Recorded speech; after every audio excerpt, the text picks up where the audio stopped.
এই যে এটা হচ্ছে শাড়িটার ব্লাউজ পিস, একটা ব্যাক সাইডের জন্য ডিজাইনটা করা, একটা স্লিভস এর জন্য ডিজাইন করা। আশা করি দেখে বোঝা যাচ্ছে এটা অনেকটাই কাপড় আছে। ইন জেনারেল এত কাপড় আপনি কোনো শাড়িটা কিনলে পরে কিন্তু পাবেন না। এটা হচ্ছে শাড়ির আঁচল।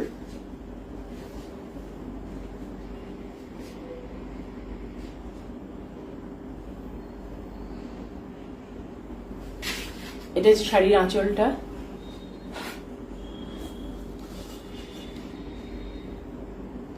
আচ্ছা, এটা হচ্ছে শাড়ির বডিটা। এখানে আমি ছোট ছোট ফুল করেছি, পদ্ম ফুলই করেছি, কুড়ির মতো দেখতে। এটা হচ্ছে শাড়ির ওপরের দিকের পোর্শনটা, ওপরের দিকের পার্টটা। আর এটা হচ্ছে শাড়ির নিচের দিকের পার্ট।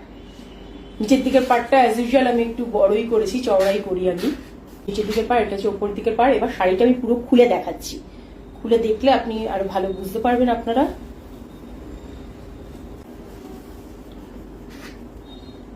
নিচের দিকের পার্টটা একটু আগে থেকেই শুরু হয়, সেটা যারা শাড়ি পরেন তারা আশা করি বুঝতেই পারবেন। এটা হচ্ছে ওপরের দিকের পার্টটা। পুরো বডিতেই আমি এই পেন্টিংটা করেছি, ফুলের কুড়িগুলো রেখেছি পুরো বডিতেই। এবার আঁচলের দিকটা আসছে।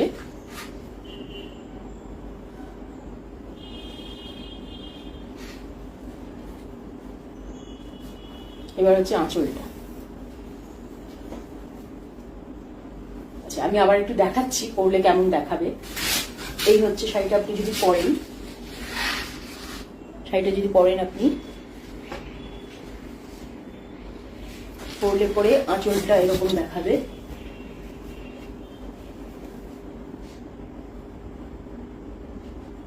তো এটা হচ্ছে শাড়ির বডিটা, শাড়ির বডি। এই পোর্শনটা হচ্ছে নিচের দিকের পার্টটা, এটা হচ্ছে ওপরের দিকের পার্ট, আর এইটা হচ্ছে শাড়ির আঁচল।